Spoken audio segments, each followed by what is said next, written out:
It's Paul Marsh here on Express, and I'm delighted to say that I'm joined by Dr. Amanda Avery, who is the health and research consultant dietitian at Slimming World, and local Portsmouth girl, Andi Denyer Willis, who is, she's joined Slimming World and she lost 6 stone. We spoke about this before. I still can't believe it. She lost 6 stone within a year, which is just amazing.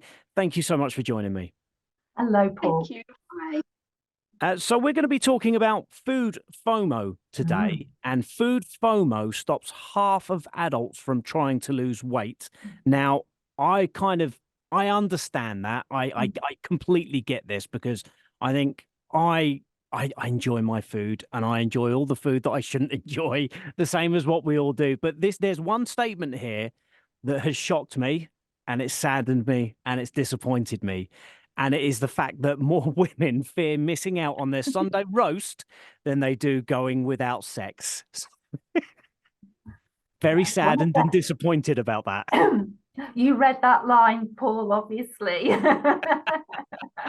There's a lot more research, though, there's a lot more facts and figures within the research that's been shared also, though. I just wonder if you've been speaking to my wife personally, that's all. No, I think there was at least 2,000 people that were surveyed who conveyed that finding. Not just me then. No. Now, obviously, coming out of Christmas, Christmas we use as an excuse to splurge, don't we? We eat, we overindulge is what we do. We eat far too much food, and we use it as an excuse. That whether it's 2 or 3 days, Christmas Day, Christmas Eve, Boxing Day, whatever it is, or whether it is literally 2 weeks to a month, and you just use it as an excuse to splurge. But talking from a personal point of view, I feel awful afterwards. And I do. I eat because I'm gluten and dairy intolerant, and for those few days, it all goes out the window, and I have a bit of cheese and crackers and all the other some chocolates and all the bits that I shouldn't do. But then, literally by I don't know the day or two after Boxing Day, I feel awful. I mean, Paul, looking at the research and thinking about food generally, the research does clearly show that actually food should be pleasurable, and we need to acknowledge that actually many people might think twice about changing their eating habits if they feel that they're going to miss out on certain things. So it is a real sort of fear of missing out that can stop people from making changes to their dietary habits. And that can be difficult if people do need to change their eating habits, if they need to lose weight. So we know that some things people are particularly fond of, certain foods for some people will give them more pleasure than others.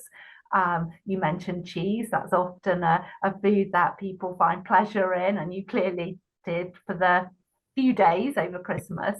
But so we need to think about ways to support people so that they don't feel that they're going to be on this over restrictive diet, that they've not got to miss out on their favorite foods.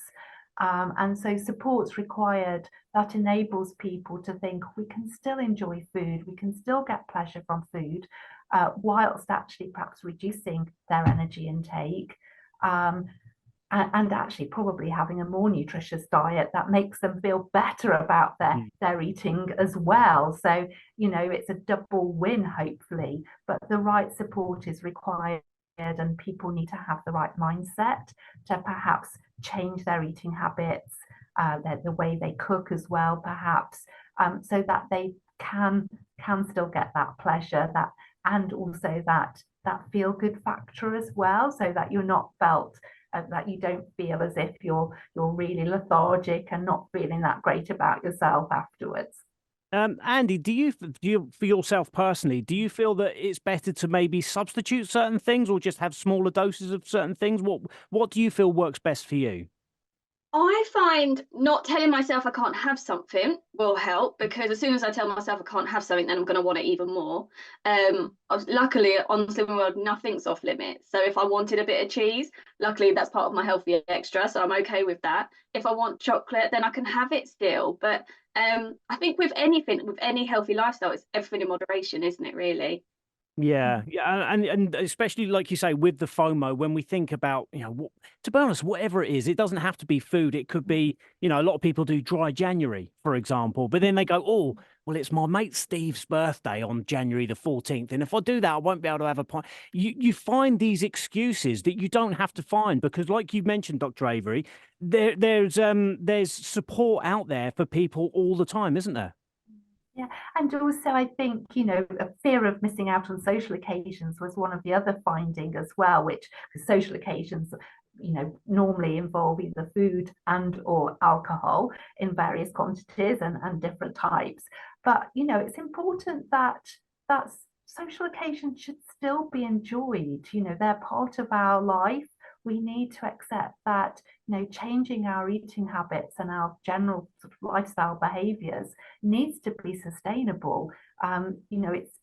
It's not healthy. It's not a good option just to do something for a short period of time. We have to adopt habits that we can maintain, that work for us. Yes, we might have to change our mindset slightly, and think, oh, I'll only have perhaps a couple of drinks when I'm out on January the 14th with my mate's birthday.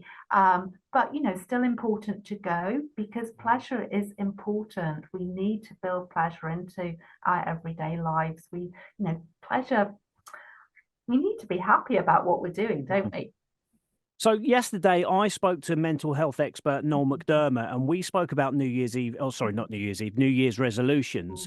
And I sort of said, oh, is it a good thing in January or is it, too tough? Should we maybe do this another time of the year? And he said, the great thing about New Year's resolutions is, for example, a lot of people want to lose weight. That's a lot of people's resolutions to lose weight. Well, when people do it for New Year's and everybody does it all at once, there's a lot of people doing it. Therefore, you get support in numbers, which of course is exactly what Slimming World is all about. You don't have to do this on your own because let's face it, we all have good days and bad days and good weeks and bad weeks.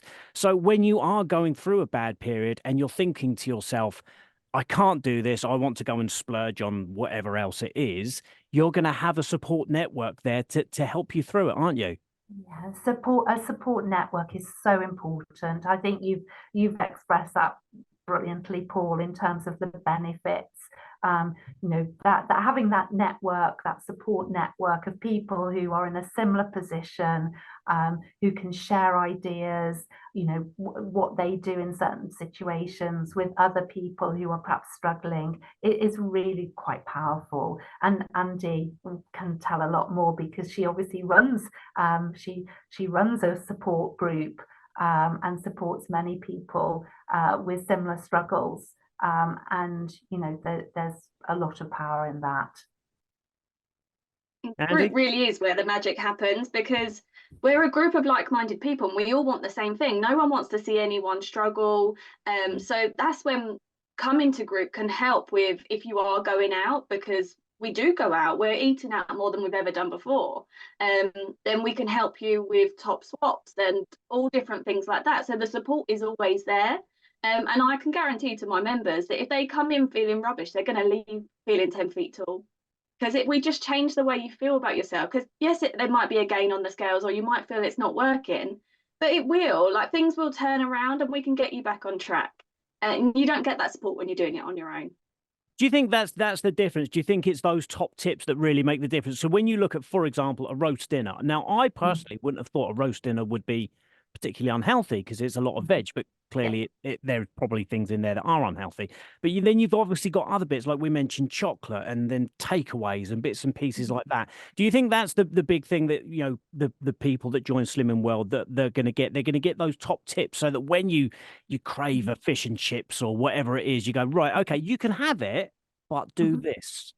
Yes, definitely. And that's one of the things that we do help with, especially we talk about things like, instead of using oil with your roast potatoes, we do a thing called sucky spuds, and that normally gets everyone talking in group, and it's completely sin free. And then it's all about like making your own gravy and stuff like that. There's loads of recipes that we can help you with in group. And also down to if you love a takeaway, like in my house, we love a takeaway. For the whole of January, we're trying to do no takeaway January.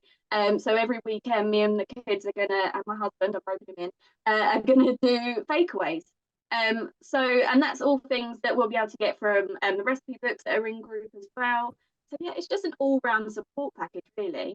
Yeah, that's something we do a lot at home. We do a lot of fakeaways as well. You know, it's like you say, you are getting that taste, and it's just that little bit healthier, which is obviously better for everybody. Guys, thank you so much for talking to me. It's been a real pleasure. Dr. Avery, if people want to find about Slimming World in general, where can they do that? Yes, the website provides lots of additional information. So slimmingworld.co.uk, and people could find their local group, their nearest local group or most accessible group to them from that website. There's also online support as well. And again, the general website will enable people to find online support if they would prefer that to the in-person support. And Andi, if people want to find out specifically around the Portsmouth area, where can people look for that?